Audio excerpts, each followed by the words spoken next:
Okay, this is lecture number 3 in which we will discuss the second part of the maxima and minima.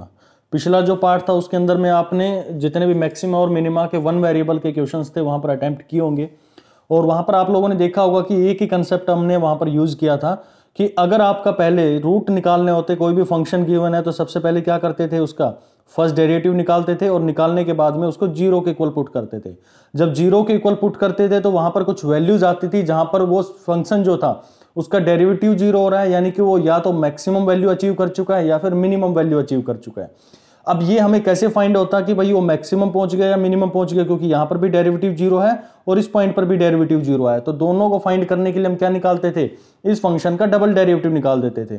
जब double derivative निकालते हो, अगर वो double derivative की जो value है उन पर्टिकुलर पॉइंट्स पर, अगर ये पॉइंट था और ये पॉइंट है जहां पर हमारा डेरिवेटिव जीरो आ रहा था, इस पॉइंट के ऊपर में अगर उसकी वैल्यू लेस देन जीरो आ रही है तो आप कहते थे कि इस पॉइंट पर वो क्या अचीव कर गया है, मैक्सिमा अचीव कर गया है। अगर उसका जो डबल डेरिवेटिव है वो ग्रेटर देन जीरो है, यानी कि पॉजिटिव वैल्यू आ रही है, तो आप कहते हैं कि वहां पर उस पॉइंट ने क्या अचीव कर लिया, एक मिनिमा अचीव कर लिया। ठीक है, यानी कि वो मिनिमा है वहां पर। और जब उसकी वैल्यू पूछ ली जाती है तो आप क्या करते, जो पॉइंट ये दिए गए वो ओरिजिनल जो आपका फंक्शन हुआ करता था उस फंक्शन में वो वैल्यू रखते और आपके पास में आंसर निकल के आ जाया करता था। ठीक है, आज हम बात करेंगे कि अगर हमारे क्वेश्चन के अंदर में टू वेरिएबल्स आ जाएं, अभी तक हम पढ़ रहे थे केवल हमारे क्वेश्चन में एक्स की फॉर्म में हो ओनली, या वाई का जो है वो जो फंक्शन है वो एक्स की फॉर्म में होगा। ठीक है, लेकिन अगर हमारे पास में बात करेंगे तो फंक्शन जो है वो एक्स और वाई दोनों की फॉर्म में होंगे। लेट अस सपोज मैं एक एग्जांपल लेके दिखाता हूं आपको। मैंने क्वेश्चन लिखा x square plus x y plus 3x plus 3y plus 5। अब यहां पर आप लोग देख रहे होंगे कि यहां पर टू वेरिएबल है, there are two variables that is x and y। यहां पर हमारे पास में y भी है और x भी है। तो ऐसे क्वेश्चंस को कैसे अप्रोच करते हैं, इनमें हमें मैक्सिमा और मिनिमा निकालने के लिए कैसे अप्रोच करनी पड़ेगी, तो हमारी जो आज की क्लास रहेगी उसी के ऊपर में है। गेट के ऊपर में क्वेश्चंस मैंने पहले भी बताया था कि मैक्सिमा और जो मिनिमा होता है उसके ऊपर में आपके गेट के अंदर में भी एग्जाम में क्वेश्चन आते हैं और एटीसी के अंदर में भी वहां से क्वेश्चन उठकर आते हैं। ठीक है, और भाई बहुत सारे लोग मेरे से पूछ रहे हैं कि भाई प्रीवियस क्वेश्चन सोल्व करवा दो। भाई थोड़ा ना आप लोग पेशेंस रखो यार, जब तक मैं कोई सिलेबस नहीं करवाऊंगा तो मैं कहां से आप लोगों का क्वेश्चन करवा दूं। आप लोग के हवा में दिमाग से ऊपर से जाएंगे, सर के ऊपर से निकल जाएंगी सारी चीजें। तो बार बार मेरे को इंसिस्ट मत करिए कि सर आप क्वेश्चन करवा दीजिए, प्रीवियस क्वेश्चन करवा दीजिए। मुझे पता है, ठीक है, मुझे अपनी क्लास को किस तरह से मोल्ड करके आप लोगों को पढ़ाना है और कैसे आप लोगों की प्रैक्टिस करवानी है। तो आप बार बार मेरे को कहेंगे तो भी मेरे को फर्क नहीं पड़ रहा इस चीज का। आप बार बार कमेंट बॉक्स में लिखते हैं कि भाई आप क्वेश्चन करवा दीजिए। भाई मुझे पता है मुझे आप लोगों को कैसे पढ़ाना है। आप या तो उस वे में पढ़िए या फिर आप अपने वे में पढ़ के और बिना सिलेक्शन के एक साल फिर तैयारी करते रहना। ठीक है, तो बेटर है कि आप पहले सिलेबस कवर करो, उसके बाद में प्रीवियस लगाने का मजा है। मैं आपको प्रीवियस करवा दूं, ठीक है, और आप उसके बाद में कोई नई चीज सीखोगे नहीं, आपको लगेगा कि भाई यही लेवल है। और मैंने हमेशा कहा है कि जब भी आप तैयारी करते हो तो एक लेवल ऊपर तैयारी किया करो। जो मैं आपकी तैयारी करवा रहा हूं, आपके जो पेपर में क्वेश्चन आए उसे एक लेवल ऊपर करवा रहा हूं, ताकि आपका अगर एग्जामिनर के माइंड का नहीं पता वो कैसा क्वेश्चन सेट कर दे, तो अगर वो कैसा भी क्वेश्चन सेट करे आप उसको इजीली सोल्व कर लोगे। एटीसी के तो आप इजीली कर ही पाओगे जितने भी प्रीवियस पेपर में आप लोगों को दिखाऊंगा। तो बार बार प्लीज ये चीज मेरे को इंसिस्ट ना करें कि भाई क्वेश्चन पेपर सोल्व करवाइए। चलिए मैं बात करता हूं अब two variable maxima and minima को लेकर। देखो अब जो हमारा प्रोसीजर रहेगा इस क्वेश्चन को अप्रोच करने का, जब भी हमारे पास में कोई फंक्शन है वहां पर उसके मैक्सिमा और मिनिमा निकालना है तो उसको कैसे अप्रोच करना है। हमारा कोई भी फंक्शन गिवन होगा वो एफ और एक्स और वाई की फॉर्म में गिवन होगा, यानी कि टू वेरिएबल्स वहां पर गिवन होंगे। जरूरी नहीं एक्स वाई हो, वहां पर हमारे पास में टी यू भी हो सकते हैं। ठीक है, कुछ भी नाम, मतलब एक्स का जो फंक्शन है कुछ भी हो सकता है, ए बी भी हो सकता है, सी डी भी हो सकता है, कुछ भी हो सकता है। यानी कि आपको यह पता होना चाहिए कि फंक्शन के अंदर में कोई भी वैल्यू आ जाएगी हम उसको टू वेरिएबल के नाम से जानेंगे। ठीक है, तो इसके अंदर मैं स्टेप बाय स्टेप, आप मेरे साथ में जल्दी से इनको ध्यान रखना कि जो चीज मैं बता रहा हूं ये स्टेप्स बहुत इंपॉर्टेंट है, इनको आप अच्छे से ध्यान रखना। भाई पहला स्टेप इसके अंदर में क्या होता है कि कोई भी आपके पास में फंक्शन है, ध्यान से सुनना इस पॉइंट को, उस फंक्शन को पार्शियली हम क्या करते हैं, डेरिवेटिव लेते हैं, पार्शियल डेरिवेटिव बोलते हैं इसको। यानी कि उसके अंदर में केवल और केवल x की टर्म होगी, उन्हीं का डेरिवेटिव होगा, y की टर्म का कोई डेरिवेशन वहां पर नहीं होगा। तो पहला हमें क्या करना है, उसको x के रिस्पेक्ट में करना है डिफरेंशिएट, पार्शियल डिफरेंशिएशन। और ये हमारे पास में क्या है, सेकंड को ये डेल बोलता है, del u by del x, और इसको बोल देंगे हम del u by del y के नाम से आप जानेंगे। तो यहां पर हमने पार्शियल डेरिवेटिव करना है। ओके, क्यों कर रहे हैं, क्योंकि हमें पता है कि हम जब फर्स्ट डेरिवेटिव किसी का निकालते हैं तो हम वहां से क्या निकालते हैं, कुछ पॉइंट निकालते हैं जहां पर हमारा फंक्शन मैक्सिमा दिखाएगा या मिनिमा दिखाएगा। ठीक है, अब वो मैक्सिमा होगा या मिनिमा होगा वो हम सेकंड स्टेप में जब हम बात करते हैं उसके जो डबल डेरिवेटिव है वहां से हम इसको निकाल के लेके आते हैं। ठीक है, तो ये जो आप वैल्यू निकाल के लेके आएंगे, ये जो पहला पॉइंट होगा जहां पर आप del u by del x लिख रहे हैं, तो इसको हम बोलते हैं पी के नाम से। क्या नाम है भाई इस फंक्शन का? यहां पर इसको पी के नाम से लिखेंगे।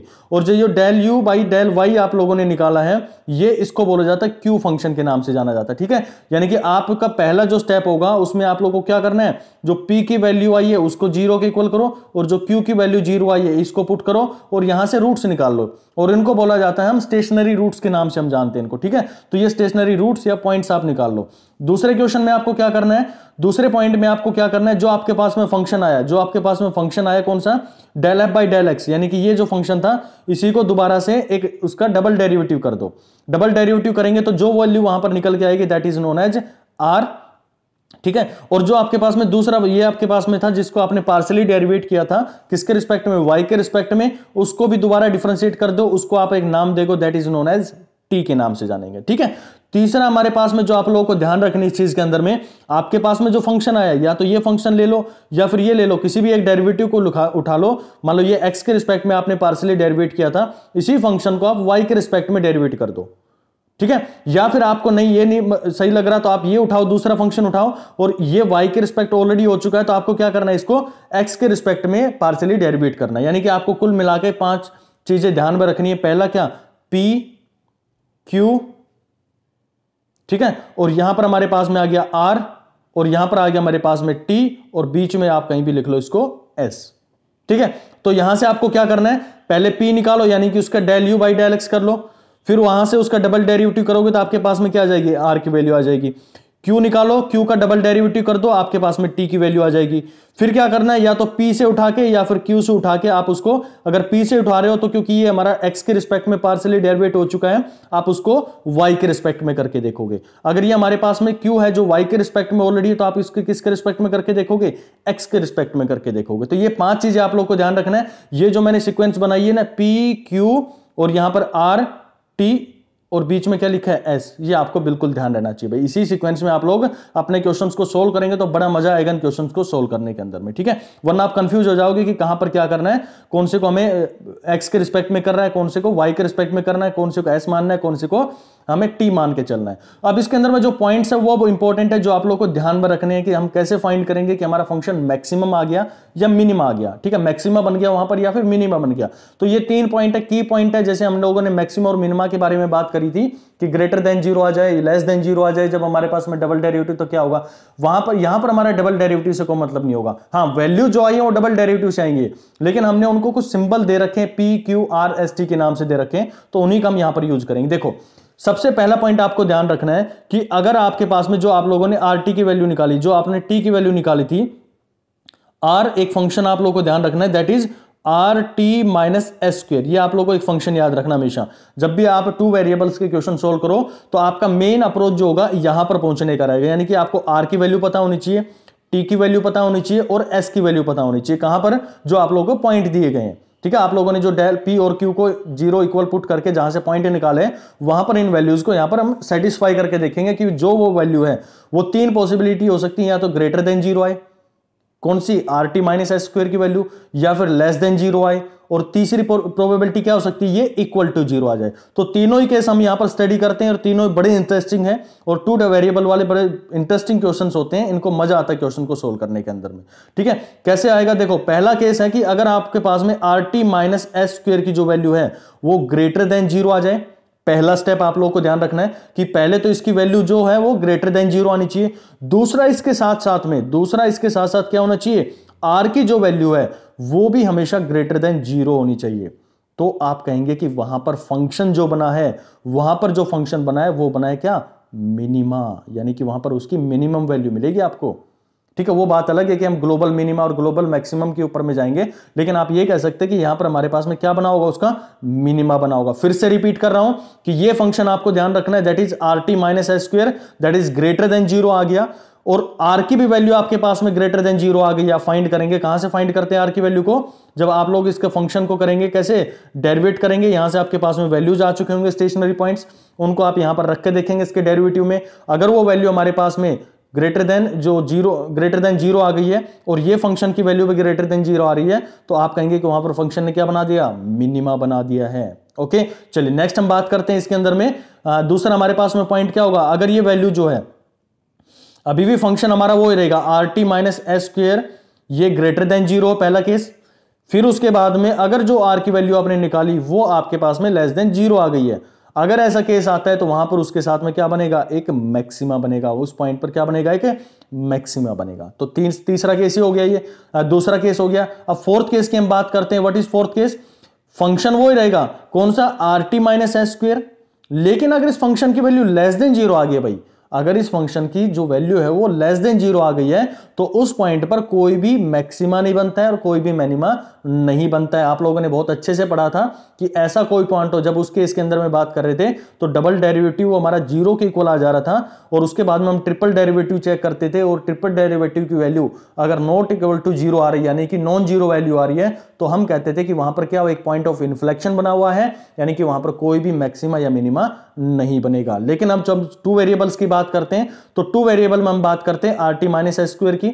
इसके अंदर में हमारी वैल्यू अगर लेस देन जीरो आ गई है, लेस देन जीरो आ गई है, तो वहां पर कोई भी मैक्सिमा और मिनिमा नहीं बनता है। आप कहोगे कि वहां पर क्या बन गया, पॉइंट ऑफ इन्फ्लेक्शन बन गया है। क्या बन गया भाई, पॉइंट ऑफ इन्फ्लेक्शन बन गया। अब किसी के दिमाग में ये भी होगा, आपने ग्रेटर देन की वैल्यू ले ली और लेस देन की वैल्यू दे दी, इक्वल टू की वैल्यू पे क्या होगा, बिल्कुल भाई वो केस भी हम देख लेते हैं। यहां पर जब हमारे पास में इक्वल टू जीरो की वैल्यू आ जाए, R T minus S square आ जाए, तो उस पॉइंट को हम कहते हैं कि हम कोई भी डिसीजन नहीं निकाल सकते इस पॉइंट पर, यानी कि no conclusion can be drawn from this point, this solution. और ये हमारे पास में क्या रहेगा, ये डाउटफुल रहेगा, यानी कि हमें फर्दर इन्वेस्टिगेशन की रिक्वायरमेंट पड़ेगी। कहां पर चेक करना होता है हमें, जो आप लोगों ने पॉइंट निकाले थे ना भाई, याद रखना, जो आप लोगों ने p इक्वल टू जीरो रखे और q इक्वल टू जीरो रखे आपने पॉइंट्स निकाले थे ना, उन्हीं पॉइंट की वैल्यू पर आपको चेक करके देखना। जब हम क्वेश्चन से अप्रोच करेंगे तो और इजी आप लोगों को समझ में आ जाएंगी। तो मेरा जो पूरा कंक्लूजन था यहां पर तीन बातों पर समझता हूं मैं। मेरे को सबसे पहला आप लोगों को ये सीक्वेंस पता होनी चाहिए, p q r t, और बीच में आपको क्या लिखना है, s लिखना है। ठीक है, आपको ये पता है ये p को किसके रिस्पेक्ट में, x के रिस्पेक्ट में, फिर इसको डबल डेरिवेटिव कर दोगे, जो वैल्यू आएगी वो आपका r निकल के आ जाएगा। q निकाला, q को आपने y के रिस्पेक्ट में, इसका डबल डेरिवेटिव कर दोगे, आपके पास में t निकल के आ जाएगा। और जो आपके पास में p था, अगर उसको y के रिस्पेक्ट में कर दो, या फिर q था उसको x के रिस्पेक्ट में कर दो, तो आपके पास में क्या आ जाएगा, ये s निकल के आ जाएगा। यानी कि आप लिख सकते हो del cross f divided by partial differentiation with respect to x, partial differentiation with respect to y, आप इजीली वहां पर लिख सकते हैं। ठीक है भाई, चलिए मैं क्वेश्चन की शुरुआत करता हूं। पहला क्वेश्चन है मेरे पास में, इसमें पूछा गया कि मैक्सिमा या मिनिमा क्या होगा इसके अंदर में, और पॉइंट्स कौन कौन से हैं। ठीक है, उन सब पॉइंट्स पर हम फाइंड आउट करेंगे कि मैक्सिमा बन रहा है या फिर मिनिमा बन रहा है। ओके, देखो पहला क्वेश्चन है मेरे पास, that is function of X Y. पहले देखते हैं, आप लोग को यह पता लग जाना चाहिए, यह तो एक्स फंक्शन है और यहां पर वाई का फंक्शन है। देखो क्वेश्चन करने का मजा तभी आता है जब आपके ना कंसेप्ट क्लियर हो, बेस अच्छा है ना, तो भाई कोई सा भी क्वेश्चन आ जाए, क्वेश्चन को देख के घबराना नहीं होता अपने को। क्वेश्चन आए कैसा भी घुमा फिरा के दे, हमारा कंसेप्ट अब बिल्कुल बिल्ट है यहाँ पर। ओके, अब हम इजीली इस क्वेश्चन को सोल्व कर लेंगे। यहाँ पर फंक्शन दिया गया आपको 2x² y², y दिखते हैं आपको समझ में आ जाना चाहिए कि तो टू वेरिएबल का क्वेश्चन आ गया है, और टू वेरिएबल के क्वेश्चन के लिए मुझे एक सीक्वेंस पता है, p q r t s, ये मेरे को सीक्वेंस पता है, मैं इन पे काम करूंगा, उसके आगे मैं और कहीं पर नहीं घूमूंगा। ठीक है, आप लोगों ने देखा, देखते हैं आप लोगों ने सबसे पहले क्या निकाला, इस फंक्शन को, जिसको हम u मान लेते हैं, या फिर फंक्शन f भी लिख के आप काम चला सकते हैं, जैसे आपकी मर्जी हो। ओके, तो पहला डेरिवेटिव आप लोगों ने x के रिस्पेक्ट में निकाला, यानी कि p निकाला, तो p में जो भी x की वैल्यू वो तो बचेंगी, बाकी सब जीरो हो जाएंगी। आप लोगों ने पहले इसको किया तो 2x4 था, क्योंकि x के रिस्पेक्ट में कर रहे हैं, तो क्या हो गया, 8x³ हो गया। फिर ये y² था, y का कोई फंक्शन हमें जरूरत नहीं पड़ेगी, क्योंकि हम रिस्पेक्ट में x के डेरिवेटिव कर रहे हैं, तो ये जीरो हो गया। उसी तरह से ये -x² है, तो ये क्या बन जाएगा, -2x बन जाएगा, क्योंकि आप लोगों को PBA का फॉर्मूला मैंने बहुत अच्छे से समझाया हुआ है कि पहले पावर, फिर बेस, और फिर एंगल को हम यहां पर कंसीडर करते हैं। यहां पर y है तो ये जीरो हो जाएगा। ओके, अब यहां पर देखो, अब p की वैल्यू आप लोगों ने निकालनी, अब क्या निकालना होता है आपको, q की वैल्यू निकालनी है, तो q वैल्यू निकालो जल्दी से, q की वैल्यू निकालो भाई। क्या आएगी आपके पास में, इसी फंक्शन को आप y के रिस्पेक्ट में कर दो, तो ये y के रिस्पेक्ट में करेंगे तो क्या आएगा, दिस इज, ये जीरो हो जाएगा, क्योंकि x का फंक्शन है। हाँ, लेकिन अगर यहां y का कोई फंक्शन इसके साथ में जुड़ा होता तो तब हम डेरिवेटिव उसका कर सकते थे। ठीक है, आगे क्वेश्चन आएंगे तब उनको देखेंगे। ओके, तो यहां पर मेरे पास में y² का आप निकालेंगे तो क्या आएगा, 2y आ जाएगा, फिर क्या आएगा, x² का जीरो हो जाएगा, और ये मेरे पास में -2 बच जाएगा। ओके, अब मेरे पास में q की वैल्यू भी आ गई है, और ये क्या आ गई, p की वैल्यू भी आ गई है। अब मुझे क्या चाहिए इस सीक्वेंस के अंदर में, p q आर चाहिए, तो आर को क्या करना है, जो पी की वैल्यू आई है उसी को डिफरेंशिएट कर दो दोबारा से। तो आपने डिफरेंशिएट किया इसको एक्स रिस्पेक्ट में, तो क्या बचेगा आपके पास में 20x² माइनस में क्या बचेगा 2 बचना चाहिए यहां पर ना। यहां पर थोड़ा सा आप इसके अंदर में करेक्शन कर लेना भाई, ये आपका 2 बचेगा यहां पर 24x² माइनस में 2 बचेगा, क्योंकि यहां पर पावर जो थी वो केवल 1 है, तो 1 बचेगी, तो हमारे पास में खाली यहां पर 2 बचेगा। लेकिन जब हम इसकी बात करेंगे तो यहां पर क्या आएगा हमारे पास में, इट्स वैल्यू विल बी, अगर हम इसको डबल डिफरेंशिएट करेंगे तो हमारे पास में क्या वैल्यू बननी चाहिए, तो यहां पर आप करोगे तो खाली आपके पास में क्या बचेगा 2 बचेगा। यानी आप लोगों ने क्या निकाल लिया, P निकाल लिया, Q निकाल लिया, R निकाल लिया और T निकाल लिया, बचा क्या S आपके पास में बचा है। तो मैंने बताया था कि P की वैल्यू हो या Q की वैल्यू हो, किसी को भी आप उठाओ और उसको डिफरेंशिएट कर दो। मान लो मैंने ये वैल्यू उठाई, यहां से इस वैल्यू को उठाता हूं मैं, ये 2 बचेगा, यहां पर ध्यान रखना इस चीज का भाई।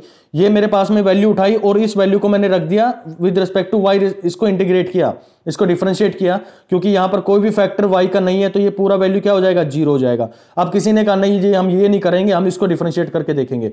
चलो भाई इसको कर लो, आपने इस फंक्शन को x के रिस्पेक्ट में किया, क्योंकि यहां पर कोई भी x की वैल्यू नहीं है, तो आप इसका भी क्या डेरिवेटिव आएगा आपके पास में 0 वैल्यू आ जाएगी। ओके, अब हमारे बेसिक कंसेप्ट था उसके ऊपर में हम चलते हैं। यहां से आप लोगों ने रूट निकाल लिया, रूट जब आप कैसे निकालते हैं, p और q की वैल्यू को आप इक्वल टू 0 रखेंगे, तो p की वैल्यू को 0 रखेंगे तो भाई ये सोल्व करके देखना, आपके पास में एक x की वैल्यू 0 आएगी, क्योंकि 3 का हमारे पास में इक्वेशन है तो 3 रूट आने चाहिए, और एक हमारे पास में x की जो वैल्यू है प्लस माइनस 1/2 आ जाएगी, ठीक है। और दूसरे को जब आप इक्वेट करेंगे तो वहां से y की वैल्यू कितनी आ जाएगी आपके पास में, y will be equal to 1 आ जाएगी। चलिए अब कोई नहीं, अब हम बात करते हैं हमारे पास में कितने पॉइंट्स आ गए, दैट इज 0 1, 0 में x की वैल्यू दे रहा है, ये y हमें क्या दे रहा है 1 की वैल्यू दे रहा है, तो यहां पर आप 1 की वैल्यू हमारे पास में 3 रूट्स में हर जगह पे वही यूज करेंगे, ठीक है। फिर हमारे पास में क्या आई 1/2 आ गया और 1 आ गया, फिर हमारे पास में -1/2 और 1 आ गया। देखो एक वैल्यू आ रही है, लेकिन हमारा फंक्शन कितने वेरिएबल का है ना, कितनी पावर का है, 3 का है, तो 3 रूट बनने चाहिए।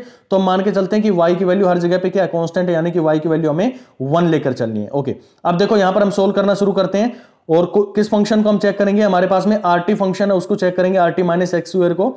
तो इसको आप भाई चेक करना एक बार, हो सकता है थोड़ा इसके अंदर में जो सॉल्यूशन हमने दे रखा है इस 2 की वजह से गड़बड़ हो जाए, ये 2 रहना था यहां पर लेकिन हमने 4 कर दिया, तो प्रीवियस सॉल्यूशन है, इसको आप एक बार सोल्व करके देखना अपने कॉपी के अंदर में। तो आप जब पॉइंट 01 पर इसको चेक करके देखेंगे तो RT की जो वैल्यू आएगी, RST की जो वैल्यू आएगी, अगर वो वैल्यू हमारे पास में लेस देन 0 आ गई है, लेस देन 0 आ गई है, अगर इसके अंदर में ये प्रूफ सही हो रहा है, तो वो पॉइंट हमारा क्या रहेगा, सैडल पॉइंट रहेगा। क्योंकि अभी मेरे पास में इतना इस चीज को लेके समय नहीं है कि मैं वो पूरा सॉल्यूशन आप लोगों को दूं, दोबारा से इसको इक्वेट करके देखूं। तो आप इसको भाई अपनी नोटबुक में करके देखना, मेरे को वैल्यू बताना उस चीज की, ठीक है। फिर हम बात करें पॉइंट 1/2 में, कंसेप्ट आपको बता रहा हूं लेकिन आपको सोल्व करके देखना है चीजों को, ठीक है। R की वैल्यू रखेंगे, आप R की वैल्यू कहां से उठाएंगे, R की वैल्यू कहां से आई है भाई, ये आपकी R की वैल्यू थी। फिर आप क्या देखेंगे, T की वैल्यू रखेंगे जो आपके पास में 2 है, सॉरी S की वैल्यू लेंगे जो हमारे पास में क्या है RT minus S Q, sorry RT, इन दोनों को मल्टीप्लीकेशन करेंगे और माइनस एस स्क्वायर करके देखेंगे। तो यहां पर वैल्यू निकाल के देखना, अगर वो वैल्यू ग्रेटर देन 0 आ रही है मतलब वहां पे क्या बन रहा होगा, मिनिमा बन रहा होगा। लेकिन अगर वो लेस देन 0 आ रही है तो वहां पर क्या बनेगा, एक मैक्सिमा बन रहा होगा, ठीक है। तीसरे रूट की हम बात कर लेते हैं। तीसरा रूट हमारे पास में कौन सा बच गया, दैट इज -1/2 और 1। तो इस पॉइंट को भी आप चेक करके देखेंगे, यहां से आप फाइंड आउट करना कि आपके पास में मैक्सिमा बनेगा या मिनिमा बनेगा। ये जब भी आप देखो ना कि RT माइनस एस स्क्वायर की वैल्यू ग्रेटर देन 0 आ रही है तो हमेशा नजर बना के रखनी है आपको R के ऊपर में भी। अगर R की वैल्यू ग्रेटर देन 0 आ रही है तो आप क्या कहेंगे, वहां पर मिनिमा बन रहा है। लेकिन अगर R की वैल्यू हमारे पास में लेस देन 0 आ रही है तो आप हमेशा कहेंगे वहां पर क्या बन रहा है, हमारे पास में एक मैक्सिमा बनेगा, ठीक है। आई होप आप लोगों को कंसेप्ट समझ में आया होगा। चीजें और स्मूथ होती चली जाएंगी जब इनको आप क्वेश्चंस को अटेम्प्ट करके देखोगे। इन वैल्यूज को सिर्फ पुट करके देखना है और इसके अलावा कुछ आपको करना नहीं है। चलिए नेक्स्ट क्वेश्चन की तरफ बढ़ते हैं। एक फंक्शन है मेरे पास में दैट इज 4x² प्लस में 6y। y दिखते हैं आप लोगों को समझ में आ जाना चाहिए कि क्या हो गया, ये 2 वेरिएबल फंक्शन हो गया। फर्स्ट हम p निकालेंगे दैट इज डेरिवेटिव 4 आ जाएगा 8x माइनस 8। फिर हमारे पास में y के रिस्पेक्ट में आप इसको करके देखेंगे तो x कैंसिल, ये x कैंसिल और ये कांस्टेंट का हमेशा डेरिवेटिव 0 होता है। तो सोल्व आउट करेंगे तो 6 12y माइनस 4 आ गया, यानी कि p और q के लिए आप कंफर्म हो गए भाई। अब क्या निकालना, आपको r निकालना है और t निकालना है और फिर बाद में हम s निकालेंगे। तो इसी का डबल डेरिवेटिव कर दो तो आपके पास में क्या बच गया, ये 8 बचेगा, क्योंकि एक ही टर्म थी हमारे पास में x की तो वो बचेगा, बाकी कांस्टेंट था। फिर हम क्या करेंगे, ये हमारे पास में टर्म आई, इसका डबल डेरिवेटिव आप करके देखो, सॉरी यहां पर ये डबल डेरिवेटिव करेंगे तो कितना आएगा, दिस विल बी 12 आ जाएगा। फिर आपको क्या निकालना है, नीचे जो निकालते थे बीच में s निकालते थे। तो s के लिए क्या करते थे भाई, जो हमारे पास में फंक्शन आया, चाहे ये इस फंक्शन को उठा लो, चाहे इस फंक्शन को उठा लो या फिर हमारे पास में इस फंक्शन को उठा लो। ये हमारा x के रिस्पेक्ट में है तो इसको y के रिस्पेक्ट में डेरिवेटिव कर दो, ये हमारा y के रिस्पेक्ट में हो चुका है तो इसको x के रिस्पेक्ट में कर दो, और जब आप करोगे तो आपके पास में वैल्यू क्या आ रही है, यहां पर 0 आएगी इसकी, ठीक है। यानी s की वैल्यू हमारे पास में क्या आ गई है, 0 आ गई है। अब क्या करना होता है नेक्स्ट स्टेप अपने को, नेक्स्ट स्टेप में अपने p और q की वैल्यू को इक्वल टू 0 रखना है ताकि हम उन स्टेशनरी पॉइंट्स को कैलकुलेट कर लें। तो आपने वैल्यू जो थी उसको पुट किया, df बाई dx को पार्शियल डिफरेंशिएशन फंक्शन f को dx को 0 के इक्वल पुट किया तो आपके पास में ये आ गया। फिर आपने इसको पुट करके देखा तो ये आपके पास में फिर से एक 0 वैल्यू दे गया, ठीक है। इन दोनों को 0 के इक्वल पुट करेंगे तो जो दो रूट निकलेंगे that is x is equal to 1 निकलेगा, और दूसरा हमारे पास में क्या आएगा, y इज इक्वल टू 1/3 निकलेगा। यानी कि हमारे पास में एक पॉइंट आ गया है, कौन कौन से पॉइंट आ गए जहां पर फंक्शन हमारा 0 हो रहा है, वो एक पॉइंट पर हो रहा है दिस इज x, जहां पर वैल्यू उसकी 1 है और y की वैल्यू वहां पर 1/3 है। चलिए अब इसकी शुरुआत करते हैं। हमारे पास में पॉइंट जो मिल गए कौन कौन से, 1 और 1/3 मिल गए। अब मैं चेक करता हूं अपने फंक्शन को, कौन सा फंक्शन, rt माइनस में x जो हमारे पास में s स्क्वायर था उसकी वैल्यू को चेक करता हूं। तो मैंने उसकी वैल्यू को चेक किया, rt माइनस s स्क्वायर की वैल्यू, rt उठा के लाओ भाई। rt क्या था आपके पास में, r आपके पास में 8 है, r आपके पास में 8 है, और t आपके पास में क्या है, 12 है। बिल्कुल वो वैल्यूज आप यहां पर पुट करो तो आप लोगों ने देखा 96 और s की वैल्यू क्या थी, वो 0 आ रही थी। हमें वैल्यूज पुट करने की जरूरत क्यों नहीं पड़ी पॉइंट्स की, क्योंकि हमारे पास में ऑलरेडी जो r था वो एक हमारे पास में कांस्टेंट टर्म आ रही थी। अगर हमारे पास में s x लगा होता या फिर कोई y की टर्म जुड़ी होती, जैसे 8x प्लस में y जुड़ा होता है इसके साथ में, तब तो आपको जरूरत थी कि भाई इसको कैसे करते, इसकी वैल्यूज पुट करके देखते। लेकिन जो फंक्शन हमने पहला डेरिवेटिव लिया था वो पहला ही डेरिवेटिव हमारा क्या गया, जो सेकंड डेरिवेटिव आपने लिया वो हमारी कांस्टेंट टर्म आ गई। उसी तरह से t भी एक कांस्टेंट टर्म आ गया और s भी हमारे पास में कांस्टेंट जो कि 0 आ गया था। तो आप डायरेक्टली वैल्यूज को पुट करेंगे तो आपने पाया कि 96 आया, दैट इज ग्रेटर देन 0, और जब ग्रेटर देन 0 आ रहा है तो आप लोगों को क्या मिलेगा, वहां पर एक रिलेटिवली मिनिमम मिलेगा, यानी कि वहां पर एक मिनिमम वैल्यू मिलेगी। तो अब करना क्या होगा आपको, क्वेश्चन के अंदर में क्या पूछा गया है, क्वेश्चन में पूछा गया कि भाई मिनिमम वैल्यू कितनी रहेगी उसकी। तो मिनिमम वैल्यू निकालने का सीधा तरीका आप लोगों को बताया था कि आपको यह पता लग गया कि फंक्शन हमारा x और y कोऑर्डिनेट में है, तो इसमें x की वैल्यू क्या है और y की वैल्यू क्या है वो पॉइंट आपको पता लग गया। तो जो हमारा ओरिजिनल फंक्शन होता है फंक्शन x और y, तो उसके अंदर में आप वैल्यू रखो, आपको मिनिमम वैल्यू या मैक्सिमम वैल्यू जो भी निकालनी है वहां से इजिली कैलकुलेट कर लोगे, ठीक है। तो ये भाई हमारा क्वेश्चन था किसको, 2 वेरिएबल्स का क्वेश्चन लेकर, ठीक है। मैं और अब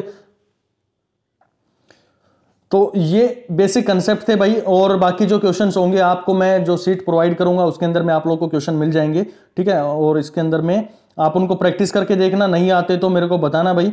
सारे लिंक जो हैं सोशल साइट्स के और जो भी हमारे पास में सोशल पेज वगैरह जो भी बने हुए हैं सबके मैंने यहाँ पर डाल दिए। एक छोटा सा क्वेश्चन और आप लोगों के साथ में मैं डिस्कस कर लेता हूँ। गेट 2010 का क्वेश्चन है ये। इसके अंदर में क्या पूछा गया आप लोगों से, शायद से हमारा ये क्वेश्चन अभी हमने अटेम्प्ट किया वही क्वेश्चन है ये, सेम यहाँ पर 2 बार रिपीट हो गया। ये गेट 2010 में आया हुआ क्वेश्चन था। तो इस तरह के क्वेश्चंस आपके एग्जाम में पूछे जाते हैं भाई, ठीक है। तो देखिएगा इन क्वेश्चंस को, अटेम्प्ट कीजिएगा, और जो भी अगर कोई डाउट आता है तो भाई आप अपना जो फेसबुक का एक पेज बनाया गया फोटोनिक्स के नाम से, वहां पर आप ज्वाइन कर सकते हैं उस पेज को, और वहां पर अपने क्वेश्चंस हैं उनको डिस्कस कर सकते हैं। और अगर कोई आप लोगों को ज़्यादा डिफिकल्टी आती है तो वहां पर मैं आप लोगों को टोटली मतलब वॉच करता रहूँगा। अगर ज़्यादा किसी में डाउट आएगा तो उसकी दोबारा से हम एक क्लास जो है वो अरेंज कर लेंगे। और प्लीज़ बार बार मेरे से ये एम्फोसिस ना करें कि सर आप क्वेश्चन पेपर सोल्व करवा दो। मुझे पता है कि अपनी क्लास को कैसे लेके चलना है, कहां पर किस पॉइंट पर मुझे आपके एग्जामिनेशन के क्वेश्चन सोल्व करवाने हैं, वो सारे होंगे भाई आप लोगों के। थोड़ा पेशेंस रखेंगे तो सारी चीजें आएंगी और बड़े मजे के साथ में आप उनको एंजॉय करते हुए पढ़ोगे, ठीक है। चलिए मिलते हैं। नेक्स्ट हमारा जो पार्ट होगा वो हम बात करेंगे इसको वेक्टर कैलकुलस जो हमारा, उसके अंदर में शुरुआत कर देंगे, जिसके अंदर में हम देखेंगे जो भी हमारे पास में टॉपिक्स होंगे लाइक इंटीग्रल को लेके, डेफिनेट इंटीग्रल क्या होगा, इम्प्रोपर इंटीग्रल क्या होगा, वो चीजें वहां पर पढ़ेंगे। फिर हम पढ़ेंगे कर्ल क्या होता है, डाइवर्जेंस क्या होता है, ठीक है। और फिर हम बात करेंगे स्टोक्स थ्योरम को बात करेंगे, डबल डेरिवेटिव, ट्रिपल डेरिवेटिव। तो बहुत इंटरेस्टिंग टॉपिक आने वाले हैं इस टाइम पे ना।